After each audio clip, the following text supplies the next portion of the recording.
Welcome back to the Deep Dive, where we take today's torrent of information and turn it into crystal clear insight, tailor-made just for you. Right now, the world of artificial intelligence isn't just evolving, it's exploding across every single sector imaginable. If you felt overwhelmed trying to keep up with breakthroughs that impact medicine, transportation, and culture all at once, well, you are exactly where you need to be. That's absolutely right. We have compiled a truly fascinating stack of sources today that gives us a definitive snapshot of the current state of AI. We're talking January 2026. And what's absolutely remarkable is how quickly AI has moved. It's moved decisively from this theoretical, sort of siloed research into practical, high-stakes, day-to-day application. So it's not just in the lab anymore. Not at all. We are seeing real-world deployment in areas that affect human safety, economy, and, even our creativity. Our mission today is to analyze these latest cross-sector developments, extract those crucial nuggets of knowledge, and give you a thorough, sophisticated understanding of these massive shifts quickly and efficiently. We're not talking about future sci-fi projections. We are talking about what's changing right now, in the hospitals, on the roads, and even in the art galleries. The overarching theme that connects everything we're looking at is, well, it's transformation. AI is scaling solutions in ways that human labor simply cannot. It's fundamentally changing the operational ceilings in all these different fields. So it's making new things possible. It is. It's making decisions that save lives, navigate incredibly complex physical reality, and even challenge our fundamental definition of what constitutes creation. It's a remarkable breadth of influence that, frankly, demands this kind of deep dive. Okay, let's unpack this. So here is the roadmap for how we're going to navigate these transformations. First, we are looking at AI in saving lives, specifically in healthcare diagnosis speed and predictive patient power. Second, we'll hit the open road to discuss the intensifying competition for self-driving autonomy, contrasting two major approaches. And finally, we will explore the artistic frontier where AI is challenging human primacy in art and music. Let's dive right into section 1, where the stakes couldn't be higher. When we talk about AI in healthcare, it's easy to focus on the long-term, the futuristic potential. But our sources today show that the impact is immediate, and it's deeply human. We are talking about technology directly impacting health, specifically in areas that were previously bottlenecked by just long waiting times and human cognitive limits. Exactly. It's AI stepping in where human endurance and, frankly, our processing power just max out on the sheer scale of the data. The promise of AI in this field has always been about overcoming the sheer scale and complexity of biological data. I mean, to give you an idea, a single whole genome sequence, just the raw data, can represent hundreds of gigabytes of text. Processing that for anomalies, that used to be a monumental sequential task. And our first story really illustrates how AI is just breaking that logjam. Okay, so this first breakthrough, the source highlights a team of researchers from the University of California. They've announced a breakthrough in using AI to diagnose rare diseases. And this isn't just some minor technical improvement, is it? It addresses one of the most agonizing, time-consuming challenges in modern medicine. It really does. What's truly fascinating here is the specific type of problem they are solving. Think about the traditional journey for a patient with a rare, undiagnosed condition. Clinicians often call it a diagnostic odyssey. An odyssey, that's a powerful term for it. It is, and it's accurate. It involves teams of highly specialized doctors, geneticists, analysts, all of them poring over immense amounts of data, sometimes going back years. They're trying to match these very subtle genetic variations or symptomatic patterns to an extremely uncommon condition. I mean, some of these conditions might only affect a few hundred people worldwide. And the source specifically notes the timeline for this traditional process. It's devastating. Diagnosis of rare diseases traditionally took teams of specialists weeks or even months, and that waiting period.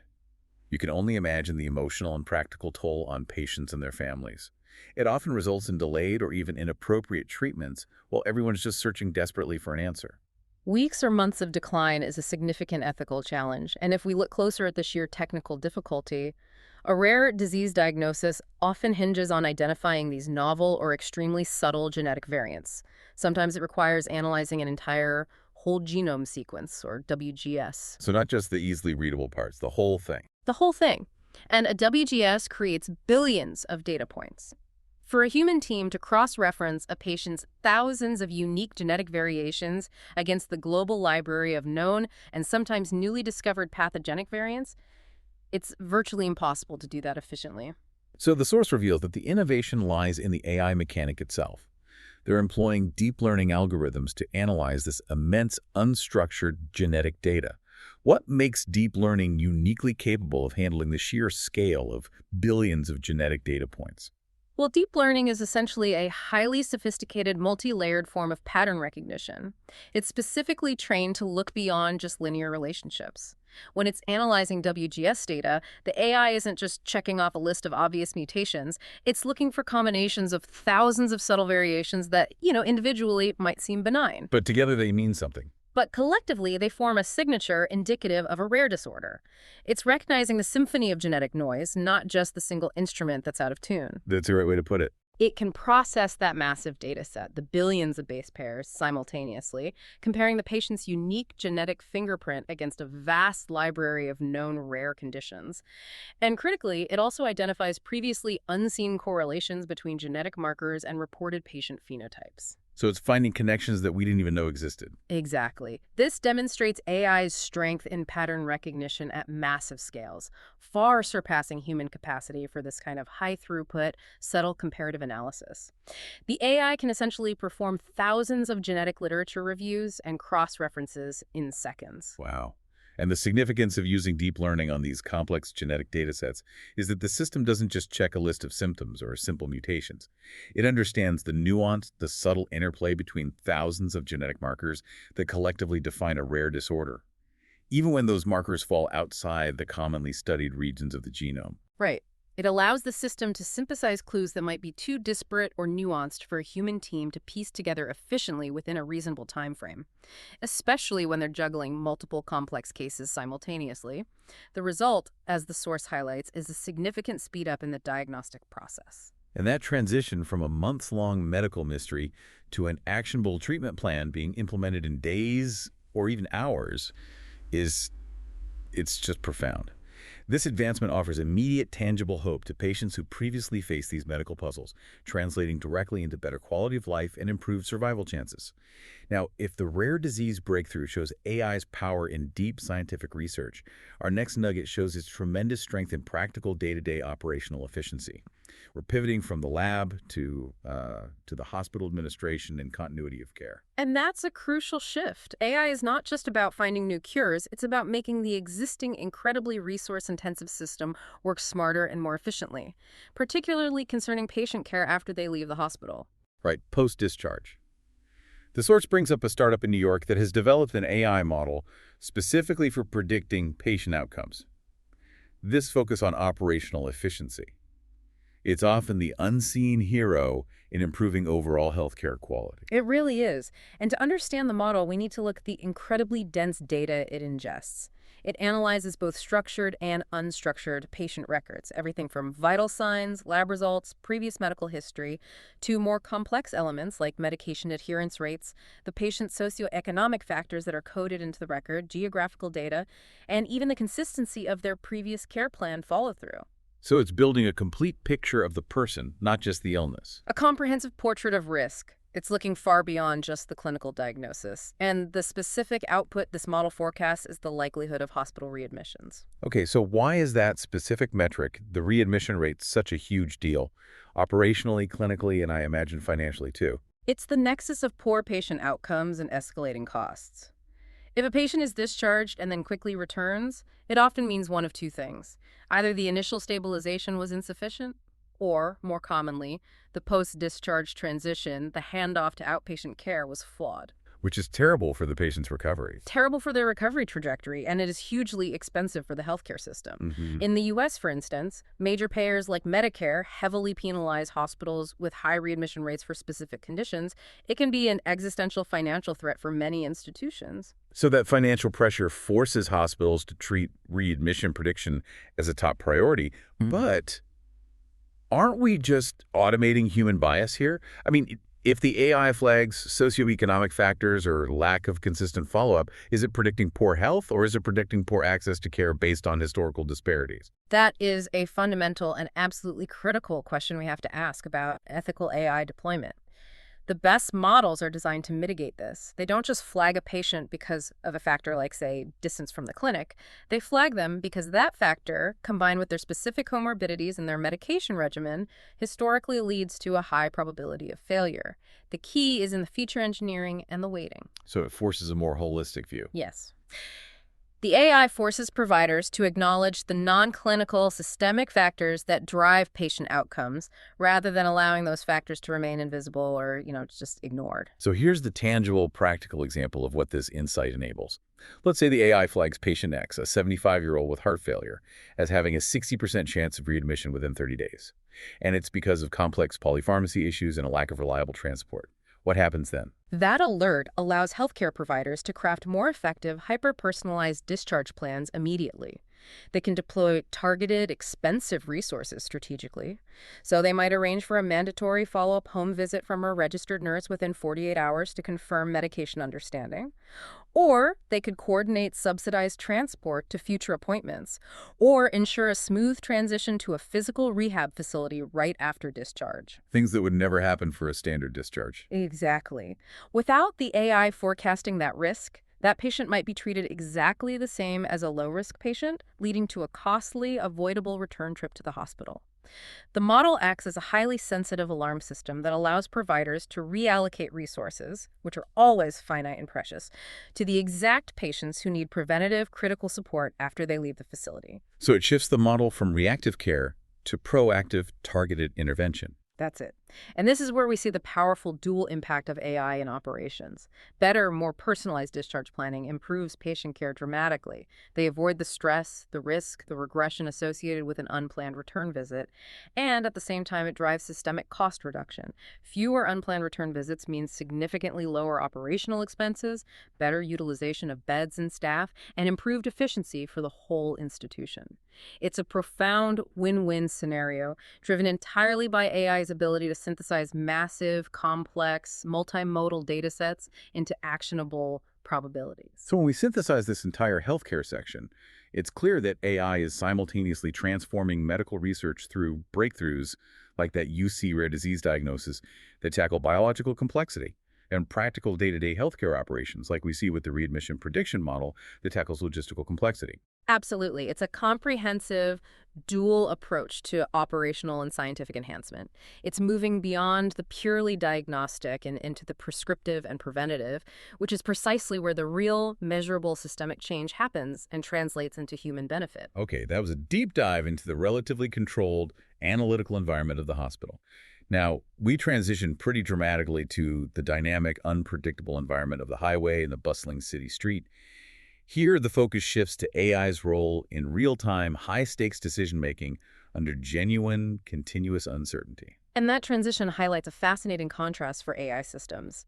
In medicine, the data is complex, but it's often static, or at least it's recorded. On the road, the data stream is a constant torrent. It's often contradictory, and it requires split-second ethical and physical decisions where failure can be, catastrophic. A vastly different proving ground for intelligence. So first up, our sources indicate that Tesla has announced another major continuous update to its full self-driving, or FSD, beta program. This feels like a relentless, software-driven evolution that shows no signs of plateauing. They're pushing toward a generalized, consumer-accessible autonomy. It is relentless. This continuous, highly iterative development cycle is characteristic of the whole self-driving race. Every major update is a public declaration of improved capability, and the details in the source are crucial for understanding this milestone. It signifies a continued push towards level 3 and eventually level 4 autonomy across broad geographical areas. The specific technical improvements mentioned include improved object detection and enhanced decision-making capabilities. We hear those terms a lot, but for you, what is the real technical significance of enhanced decision-making in a car, especially in this latest software version? It speaks directly to tackling what are known as edge cases or corner cases. Object detection is foundational. Seeing a partially obscured pedestrian, a traffic cone move slightly off its mark, or the subtle hand gesture of a construction worker directing traffic. But enhanced decision-making that moves beyond simple obstacle avoidance and into sophisticated probabilistic behavioral prediction. Can you give us a concrete example? Yeah, A high-stakes edge case that this new version would have to handle? sure. Consider the unprotected left turn in a busy intersection. It's a scenario that causes something like 40% of all severe urban traffic incidents. A human driver relies on instinct and probability, reading the speed of oncoming cars, judging the gap, often communicating intent with the human driver in the other lane. Right. You make eye contact, you kind of negotiate. Exactly. The AI must process all this visually vehicle speed, traffic light timing, pedestrian paths, and then compute the risk in milliseconds using probabilistic modeling. Enhanced decision-making means the AI is better at handling scenarios like, say, a motorcycle weaving between two cars, or a sudden, unexpected double-parked delivery truck, forcing a complex lane change mid-turn. So the AI is projecting multiple possible futures of the environment, not just reacting to what's right in front of it. It has to demonstrate a kind of human-level nuance in negotiation and yielding. It does. And the environment this latest version addresses is key, navigating more complex urban environments. Until recently, FSD success was often measured on highways, predictable speeds, clear lane markings, limited intercepting traffic. The city, as you said earlier, is chaos. The city is the true proving ground for level 3 and 4 autonomy. You've got erratic human behavior, sudden construction zones, cyclists, and continuous changes in road surface, lighting, visibility. Absolutely. This update signifies a shift from demonstrating viability in controlled settings to pursuing generalized, universal competency in environments where human variability reigns supreme. And this push towards generalized competency, developing a single software stack that can operate safely anywhere, that is Tesla's core strategy. But despite this impressive technical advancement, the sources do specifically mention two key areas of concern that continue to linger: safety and regulatory approval. This is the balancing force in the whole self-driving narrative. It is. The safety concerns are constantly in the public eye, often driven by reports of incidents during the beta testing phase. And how does that technical complexity feed into the regulatory challenge? Well, the technical challenge is proving safety across an infinite combination of these edge cases. For regulators, the challenge is defining what safe actually means for an AI driver compared to a human driver. Is it statistically safer than the average human?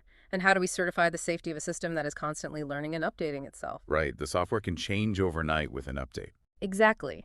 The technology is evolving so rapidly that regulatory frameworks are struggling desperately to keep pace. They demand fixed, certifiable metrics, but the AI system is fundamentally dynamic. And this creates a substantial bottleneck between technical capability and broad, undisputed public deployment. Okay, so while Tesla is focused on selling the FSD capability as a generalized software package to individual car owners, Right. Waymo is pursuing a very different, vertically integrated approach. Yes, the fully managed robotaxi service. They're leveraging their AI systems to offer transport directly to the consumer. It's the alternative and arguably more cautious model. And their strategy is all about proving full level 4 autonomy within a strictly defined, what was the term? An operational design domain, or ODD. And this distinction is critical for understanding the different philosophies at play here. So what exactly is the ODD, and why is it the defining difference between Waymo and Tesla's approach? The ODD is the set of specified operating conditions. The geographical boundaries, specific road types, speeds, weather conditions, time of day, in which an autonomous system is designed to function safely. Waymo heavily maps and controls its operational areas. It allows them to make safety guarantees because they know the environment inside and out. They're limiting the scope to ensure near zero uncertainty within those constraints. So Waymo is going deep within a specific controlled territory, while Tesla is trying to go broad everywhere at once. Precisely. Waymo's approach allows for a faster, safer path to level 4 commercial deployment, but it sacrifices immediate scale. In our source notes, Waymo is expanding its service to more cities across the United States. This reflects a growing operational confidence in their system, which has been fine-tuned over years in dense, complex urban settings like Phoenix and San Francisco. That expansion is a powerful signal then. It means they've demonstrated the necessary safety metrics and operational readiness to convince regulators and investors that their system is robust enough to handle new geographical complexities, new driving habits, different infrastructure layouts. And the initial integration of unique municipal data? Yes. But let's also delve into the role of AI in Waymo's system beyond just the driving. It's leveraged specifically to optimize route planning and enhance passenger safety. This involves fleet management and some pretty sophisticated logistics. Route planning optimization isn't just about finding the shortest path, is it? It's about dynamic fleet management. determining which vehicle is closest, which vehicle can navigate the current traffic conditions most efficiently given its charge status, minimizing empty miles between fares. Absolutely. AI is the logistical brain behind the entire operation, ensuring high utilization rates, which is absolutely essential for long-term profitability in a service model. And passenger safety enhancement goes beyond just collision avoidance, though that's of course paramount. It encompasses the entire user experience: smooth stops, comfortable acceleration, predictable behavior that builds trust in the rider. Right, an AI-driven taxi that constantly brakes suddenly or accelerates awkwardly will fail in the market no matter how safe it is on paper. It would. And the ultimate role, as the source points out, is making autonomous taxis a viable, scalable, and importantly, a preferable alternative to traditional ride-hailing services. Which means being consistently cheaper, safer, and more convenient than services that rely on human drivers. That's the threshold for true market disruption.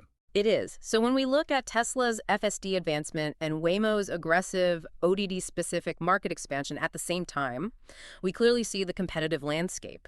These concurrent advancements highlight the intensifying competition among companies vying to lead the self-driving revolution. They're testing two fundamentally opposed paths to autonomy. And this rivalry ensures that the breakthroughs we've discussed are just the beginning of a sustained period of rapid technological improvement. The consumer benefits from this high-stakes race, assuming the safety hurdles are met, with ever more capable and available autonomous systems. Okay, we've moved from saving lives to navigating unpredictable physical reality.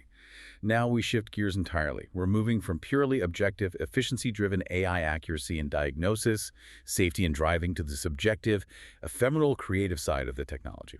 And this is where the conversation gets truly philosophical because the metric of success changes entirely. In the previous sections, AI's success was measured by quantifiable metrics: speed, accuracy, safety statistics. In the arts, success is measured by what? Emotional impact, aesthetic appeal, cultural resonance. It's a whole different ballgame. And here's where it gets really interesting, because AI is not just assisting artists. It is becoming a source of creation itself. It's forcing us to redefine what creativity even means. It is. The sources ground this conceptual discussion in a very tangible way. A new high-profile art exhibit in London showcasing works generated entirely by AI algorithms. This makes the discussion immediate. People can walk into a gallery and judge the output of a machine without needing a technical explanation. That tangible exhibit forces the public in the art world to confront the reality of machine creativity head-on. It's no longer a hypothetical discussion about generative adversarial networks or diffusion models. It's about a piece hanging on a wall that evokes a reaction from you. So let's detail the mechanism of creation on the machine side, as is described in the sources. The machines were fed thousands of images and datasets. This input is crucial, right? It defines the style and the knowledge base of the machine artist. It's even more sophisticated than just feeding in images. The AI is often trained on vast libraries of human-created art, learning the fundamental rules of composition, color theory, texture application, historical styles. Essentially, it ingests all of art history at once. But the actual creation relies heavily on something called prompt engineering, which is really the new frontier of artistics. And the output on display is varied. Everything from AI-generated paintings using synthesized brushstrokes to complex digital sculptures rendered with photorealistic detail. This shows the versatility of the algorithms across different mediums. AI isn't confined to a single format or style. Which leads us directly to the most crucial philosophical aspect: the deep conversations sparked by these pieces. The source highlights that these pieces fundamentally challenge our traditional notions of artistry and authorship. Right. If the machine generated the final, stunning image, but a human provided the sophisticated prompt saying, create a neo-Baroque portrait of a modern CEO in the style of Caravaggio, but render it all in high-gloss chrome, where does the authorship truly reside? Is the artist the one who executed the vision, or the one who conceived the instruction? This raises a really important question. We typically attribute artistry to human intention, to skill acquisition over decades, and to emotional expression derived from life experience. Can an algorithm, which is fundamentally a set of sophisticated mathematical operations, possess intention? Can it express genuine emotion? The exhibit forces us to redefine the prerequisites for what we label as art. It confirms that AI's influence on art and culture is becoming increasingly profound, fundamentally blurring the lines between human and machine creativity. The artwork exists, the viewer has a reaction, maybe awe, maybe confusion, or even contempt. And the question of who or what is responsible for that creation sometimes becomes secondary to the creative merit itself. The role of the human artist may be shifting dramatically from a master craftsman to a high-level data and intention curator.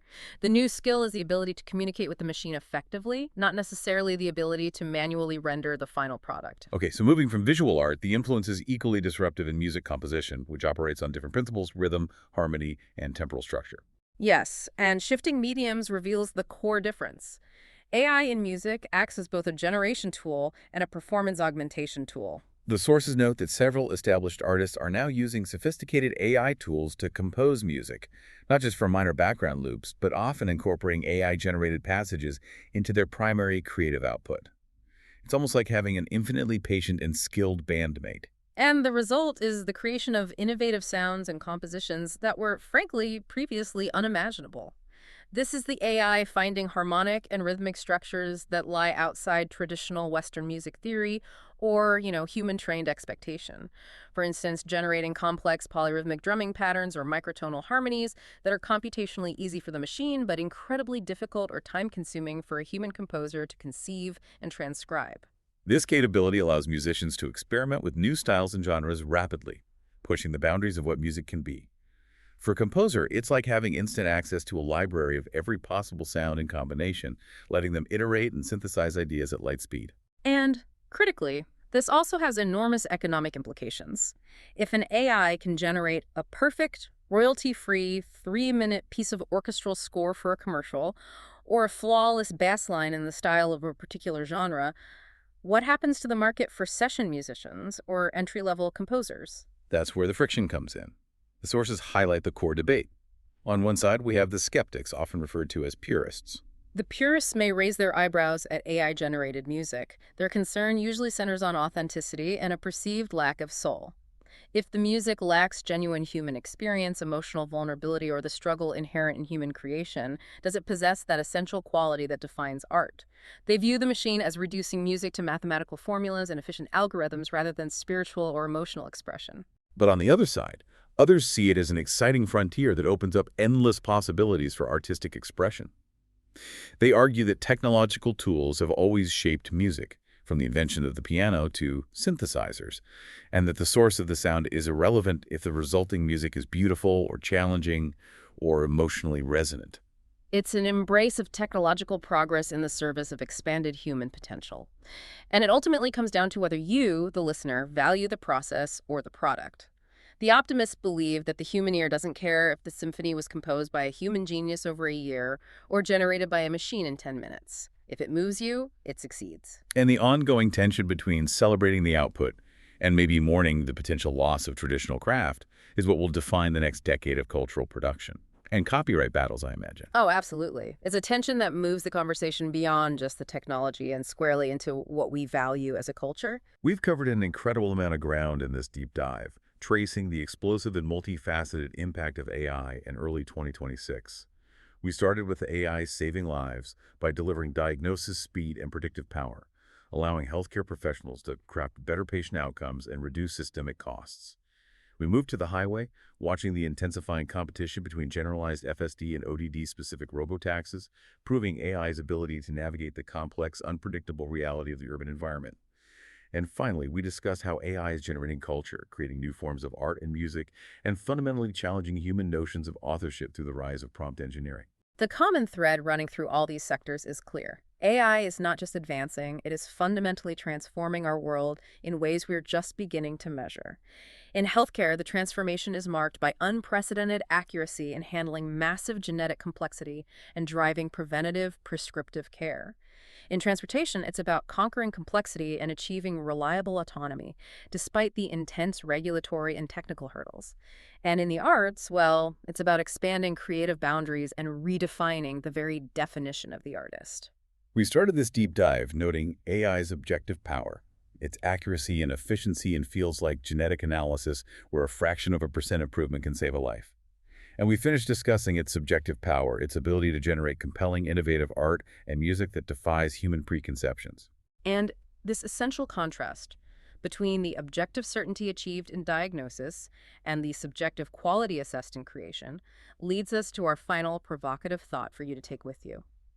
Since the source material highlights both AI's ability to achieve human-level accuracy in a complex, life-or-death field like genetic diagnosis, and its ability to produce subjectively compelling art, will we eventually judge AI-generated art purely on its creative merit, on its ability to move us, regardless of the authorship that created it? Think about that.